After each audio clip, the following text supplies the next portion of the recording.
Hi people, how's everyone doing today? I'm very happy. It's your girl Great Fruit. You're welcome again to Exploring the World. And like most of you will be asking me, like, what is this Exploring the World all about? Okay, guys, Exploring the World is simply a platform where we share our views and try to like make people understand and see things the way we're seeing it. If you're not cool with a particular topic, we talk about it. We get to like get views from different people. As you see, different people come to this show like every time. And I really want to use this moment to say a very huge thank you for each and every one of you that have been taking the time to watch my videos, your lovely comments, guys. Like, thank you so much. And for those of you, if today is your first time clicking any of my video, please do watch it and drop your comment. And like today we are going to shoot a very sensitive topic. We are shooting indoors. I'm not the only one in today's video, so just stay tuned, okay?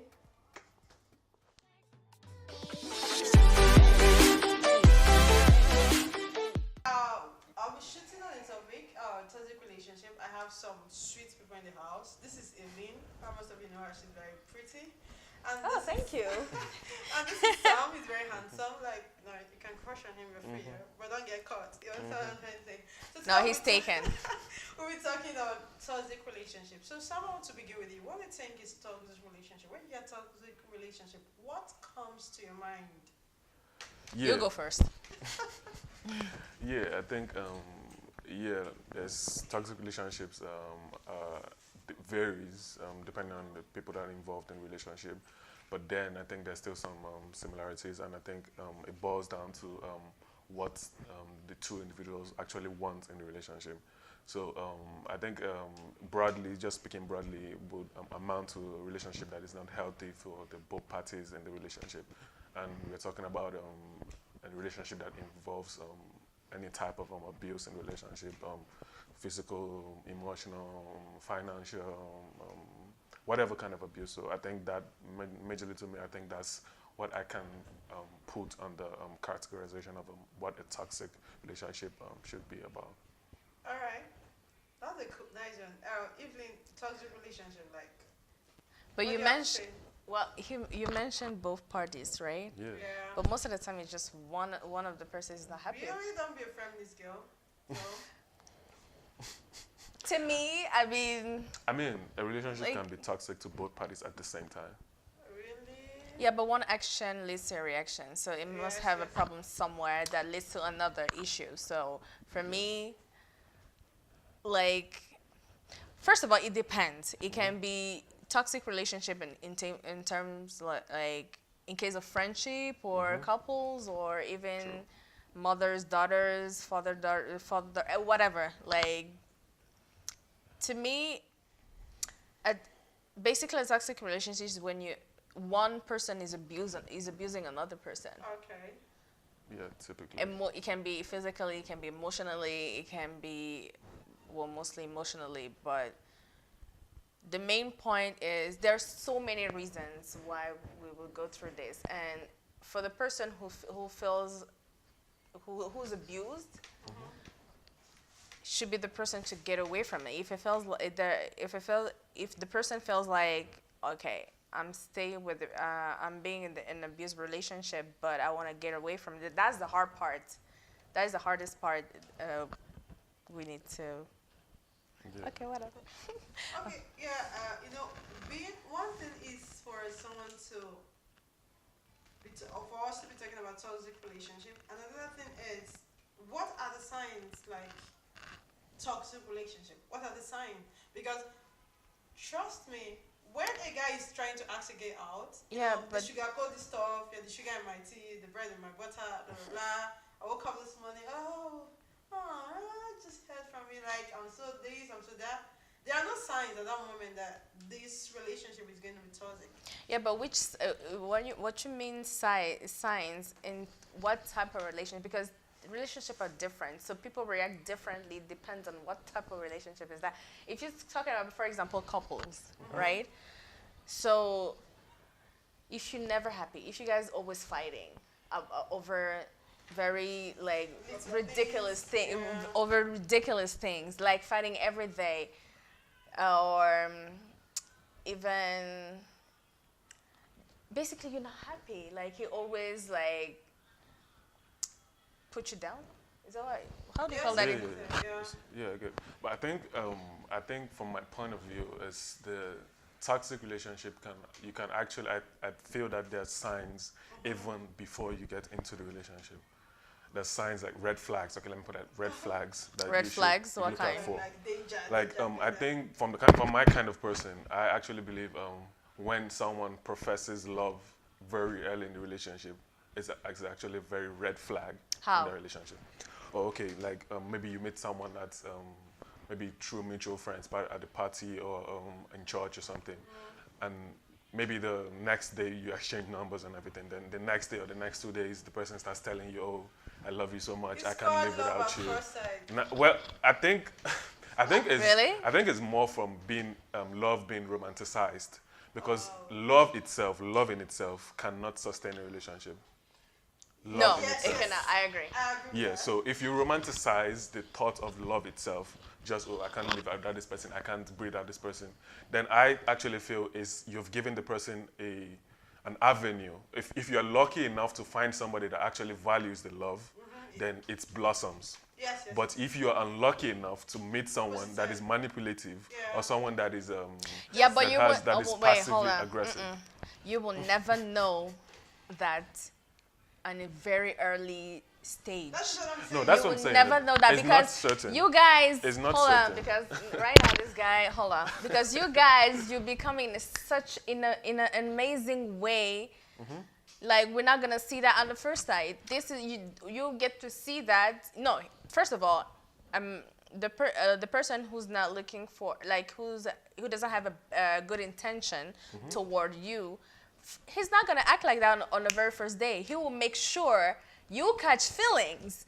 So once you caught feelings, then he will start to do whatever he wants with you. True. And this is where it's hard for the person who already caught feelings, who came from a genuine place and give it all for you. It's hard for the person to get away from it, like from the person the abusive one. So for me, it's very, very, very hard. And sometimes, okay, let's just say you kind of like have some red flag that, oh, you see certain behavior, you're just like, okay, bro, like, but you just like, okay, that's us, girl, because remember, we function with emotions, which is totally different than you guys. So we might be like, okay, let me just give the person the benefit of the doubt. You know, he seems like a cool person. You just want to convince yourself and give it a try because you already like the person or pre-like the person, right? So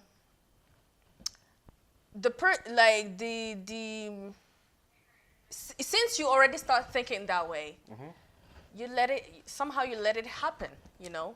Yeah, I think that's So- that. Do you want to chip in something? No, just- Yeah, I think that is where we actually have to be a little careful with.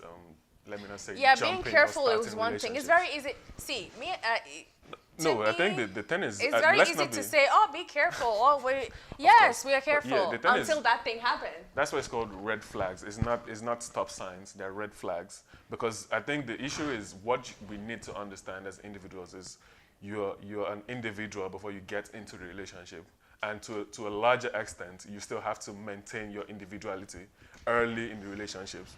That is where the problem comes. Because in. if you look at it, if you want to put it in a way, there are various stages in a relationship. There's the honeymoon part of relationship where you're just meeting each other, everything is rosy. You're waving off red flags. You're waving off things that, because if you look at it in a way, I actually think another red flag is somebody that is eager to give gifts a lot in a relationship. Yes. Someone that is eager to give a lot of things in a relationship. I believe is a red flag in a The relationship. guys thing. How can it be a red flag thing? Because if the person feels like whatever he or she is giving you is buying your attention, then he's gonna want to maintain that. Or look at it this way: we're actually looking at it from the aspect where the person giving the gifts can become an abuser. What if the person they are giving the gifts to actually turns it around? Like, okay, maybe early in the relationship, I'm cool with paying for outings, buying this, buying that. There's nothing Then- wrong with it. Yeah, then it comes to a point where I'm like, okay, it's normal with humans. is normal. When 6 months, 1 year into the relationship, I'm not as giving as I was in the beginning. The person in the relationship might feel betrayed and be like, oh, early in the relationship you used to do this, you used to do that. But then that is actually another form of abuse, because then you're actually manipulating the person to continue giving you stuff to keep you let me say, entertained in the relationship. So you are attributing the gifts as a show of love to stay in the relationship. So when the person withdraws the gifts, then you feel... Yeah, there's many different ways to show love. When you're saying, give at the very first beginning, see, love, it's something you can't see. True. Yeah. It's very abstract. So the behavior is just a translation of how you feel, of a translation of what you can see, right? It can be by, I'll just say outing. I agree with you, outing and all the giving gift, all of them things. Okay. Now, maybe once you get in a relationship, sometimes you might be just let it go because you think, how do you call it? Relaxed or something. No. This word, I have this word in French. Oh, But I'm trying to translate that in English. You know, like French, first. people will understand. Huh? There are a lot of people that speak French. What's For wrong real? with you? Okay, like Say it in French, they will understand. you cut it out, right? Thank you. But okay, like let me just say, s'asseoir sur ses lauriers. How can I say that in English? Okay, let me just say, once you're in a relationship, you don't feel the need to make any effort. Oh, that's what I'm saying. It You feel happens. relaxed, It happens. It happens everywhere in a relationship. Sometimes you might be feeling frustrated, like, hey, like as you used to be before. It happens, but where is the moment when the abuse starts? Yeah, I think that's what I was saying, that I was facing. Because things like that can happen in any normal any normal relationship. Like for example, if y'all dating and the guy feels like, okay, I've done a lot of effort, so she's my girlfriend, I don't need to do much more effort. S'asseoir sur ses lauriers. If you find out, please translate that in English, please. Thank you. Because I forgot that. Like Oh, yeah. what we were trying to say, those gifts at the inception of the relationship can also be deceptive. It can be. Because a guy can say, okay, I'm trying to get this particular girl, she's playing hard to get. You understand? So my intention... No, that's a girl thing. Yeah, my intention for this girl is to deal with her, but I'm not going to portray this picture at the inception to like be this bad guy. So for that reason, I'm going to be getting her those gifts, making her feel like this is not my plan. So when she gets into a relationship, I find out that like somebody told me that girls, they love with all their hearts, wholeheartedly. The guys, they love halfway. So I've been looking at it. I stand to be corrected anyways. I mean, it depends on the person involved, the motive of the person behind the gifts. Because if somebody's getting you a gift, and imagine somebody taking care of the girl, blah blah blah, buying her a whole lot of gifts, and at the middle of the relationship, you're already tired, you don't want to see anymore. Or for some reason, the person so probably where can't the toxic part starts. Yeah, I think it's a cycle you have to look out for. There's the honeymoon part of a relationship where everybody goes through, but then you have to come to a point where, and in that stage, there are a lot of promises being made, there are a lot of gifts, a lot of investments in. And mistakes too. Mistakes overlooked. I think what actually triggers, what you should feel like signs you should look out for is, first, it comes to a point where there's a point where a lot of promises are being broken, a lot of promises made in that honeymoon phase. And this is not 1 month, it's not 1 week into the relationship. It's probably like 6 months, a year into the relationship. A lot of promises are being broken. Then it comes to a stage where the trigger for the abuse starts, probably after there's the honeymoon phase, then the part where the promises have been broken, probably you said, oh, you said you're going to pay for this, you said you're going to do this, then the person can't take up the commitment. Then the abuse triggers is either probably you withdraw affection, there's the physical abuse, there's the verbal abuse. Then following that, you see that immediately following that abuse, follows the reconciliation phase where you feel like, oh, I have to. Then that's where you see where the cases where the person, oh, he buys stuff to make up for the mess up. He buys stuff and it's like the person makes statements like, oh, if only you did this, I wouldn't have hurt you. If only you maybe you showed my affection, I wouldn't have I wouldn't have raised my voice against you. So the person, if you look at in that statement, there's still the atom of the person not taking responsibility. The person still puts the responsibility on the other person. If you did this, I wouldn't have had to hit you. If you did this, if you didn't do this, I wouldn't have had to take it out on you. So that's the cycle. Then following that reconciliation phase, it goes back to the honeymoon phase again. Then everybody, you start, oh, okay, you forget the whole thing. You guys, everybody becomes cool and everything again. Then you follow that cycle again. Another promise is broken. Yeah. Another abuse, another reconciliation, then back to honeymoon phase again. Yeah. It's a cycle. It's not, abuse is not one thing. It's a cycle. That's what people don't understand. That's why it's hard to get out of it. And another thing I can add about it is like, add to it, sorry, is like, for me, when a relationship will become toxic, it's just based, it's just when the person, you said at the beginning everything is amazing and all that, and when you get to the when you really when you guys make a contract to be together, basically dating, so you will notice certain things about your partner. You might probably not be agree, but this is something that in a normal relationship you can overcome. Now, however, if the person constantly, let me just say, being, no, not toxic, yeah, but for like, just by concrete examples, always like, you guys are always fighting. Fighting is one thing, but you got your partner like constantly put you down. It makes some. There's no respect in a relation. There's no respect. He basically disrespects you. He feels the need to like all these things, you know, that also control you. Controlling. Like for example, making sure he gonna cut you off from your friends, basically from your social life, but from your social life, and also just insulting you, blah blah blah, all of them things. Yeah.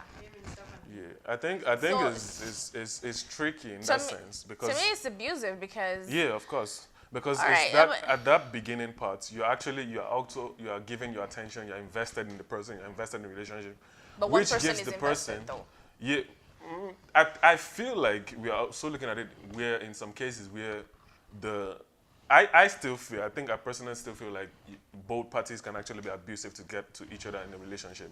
But in the most majority of it is always one person that's the abuser and the person doing the abuse. But actually, I think we should have come across a relationship where you look at the two parties and are like, oh, these two people are not for each other. They have they're not compatible because this person has some things it does that you know this other person cannot take, and this other person has something else that this person cannot take. So why you think even though you were in a toxic relationship, you're still staying with the person? Yeah, that's what I'm saying. It's because one, a toxic relationship doesn't start immediately.